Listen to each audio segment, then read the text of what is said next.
you're conspicuously displaying your wealth, when you're giving to charity, that gets rewarded. And the irony, of course, is that Trump, I know less about Kiyosaki, but certainly with Trump, he's not a big charity giver. He is very much about the patriarch, about being a patriarch. And I wonder if there are avenues to explore in thinking about patriarch. I don't know if you're going to use this. You can use that because you raised this right now. So, Sharmila found this on Kiyosaki's Pinterest feed. And it's Kiyosaki holding his wife, I assume. Okay. One trait of a good partner is a person who cares more about you than money. Find a person who is a giver, whether it be money, time, or wisdom. Signed, Robert T. Kiyosaki. So again, the idea of who is it that has to pay for you to be the son of a rich dad?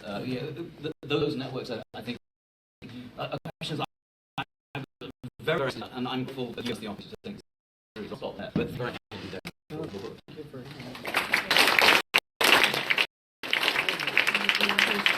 should I launch it? Yeah, go ahead. Okay. That was fine. Thank you. Okay. Well, yeah, this is an excellent. Well, thank you, first of all, for inviting me to be a part of this celebration of Dani's book. It takes me back to the first time I met Dani. It was in my office in Burdine when sociology still used to be in what I call the armpit of UT Austin. Burdine. Dani was interviewing for the job, and it was such a great meeting because, as far as I remember, we didn't really talk about his book or his presentation or his job talk, which was all about his research. Instead, we talked about his class, which was about gifting. And that conversation, at the end of the conversation, I was like, oh my God, we really need to get Dani to join us here at UT, right? And so I was thrilled that we offered him the job, he came here, and here we are discussing his first book. So thank you. At some level, I was really excited about his work on gifting because, my own work is a lot about how gifts get converted into commodities by looking at surrogacy, thinking about how surrogate mothers, women, basically have exchanged reproductive labor within the household in a sort of gift exchange economy, right? And how then these kinds of processes become commodified and that they're going to receive a wage for it. And my newer work at some level, what I'm thinking about is economies in hair, where people are spending thousands of dollars on hair weaves, and a lot of this hair is emerging from India. So thinking about how people are making these divine sacrifices to God in these temples and how these then become high-end wigs and weaves that are sold in salons around the country, in the US, UK, and various other places, right? So it's sort of interesting to think about gifts and commodities, which is why I was so excited when I first met you. But this book is not about gifts or commodities. Instead, it is about how to completely exit the labor market, right? And the rat race, if you will, from rats to riches, as you state, and use your money to grow you more money. So then Dani goes about doing this beautiful ethnography where he spends over 100 hours watching this game called, I guess, what is it called now? Cash Flow, of course, based on Robert Kiyosaki's book, Rich Dad, Poor Dad. And while Raj had all these historical books that he could compare this to, I was much more reminded of Marie Kondo's book on decluttering. How people consume less to have a happier life, but on the other hand, it's still about consuming smart, right? So it was interesting to think about this book as well in the ways by which Dani is talking about, Rich Dad, Poor Dad is a particular kind of decluttering. Of removing liabilities from your life and increasing assets, right? Which also includes at some level perhaps social relationships, like your friend's daughter who might want $2,000 from you for a wedding, right? That doesn't allow you to then spend in other ways. So he looks through these games and he thinks about three things that are going on here. Definitions that people are coming to in terms of understanding, let me see where my notes are here. Oh dear, very wordy. Right, definitions in terms of what one needs to do in order to acquire wealth, right? And then people acquire tools as well through learning this game, which is basically these balance sheets and learning how to budget and learning how to understand what is a liability, what is an asset, right? And to then decrease the number of liabilities you have. And interestingly, a baby having a child is a liability, right? Say that to Indian parents who think about their children as investments. That's another story. And then finally, also in the process of playing this game, the players then understand and develop this understanding of themselves, right? What is it that's hindering them from becoming rich? So it's really not at some level about the economy. The economy is doing what it does, but really it is about self-diagnosing what your shortcomings are, that you are then not able to not necessarily become rich, but also develop that freedom from having to worry about money. So freedom then means freedom from work, meaning, as the book title says, right, that you're not going to depend on an employer to then provide you a paycheck, because what if work disappears? It's not also about self-employment, instead about being a business owner, which interestingly seen as being free from work, and also investing. But a lot of it seems to be about real estate investments, which is why I thought I found your thing on yachts interesting, because I would imagine with the rental and economy, right, with Airbnbs, one could certainly use your own yacht to thinking about generating funds.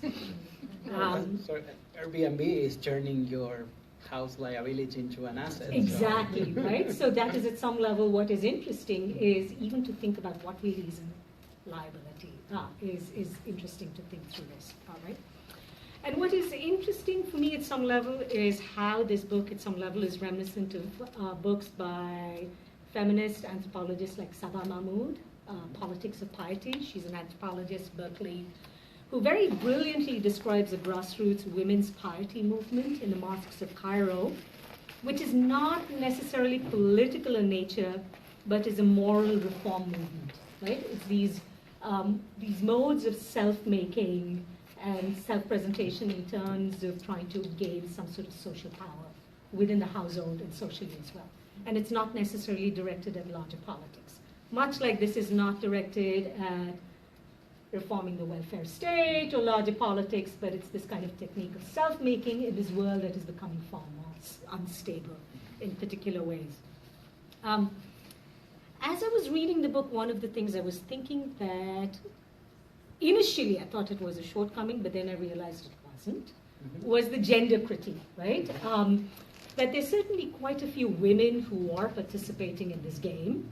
And I would imagine, for example, there are far greater liabilities for a woman having a baby than a man having a baby, just in terms of, motherhood penalties, so on and so forth, right?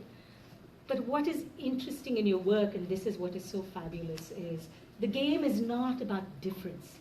It's not about being Argentinian, being a woman, being black, being Latino, being immigrant, whatever it is, right?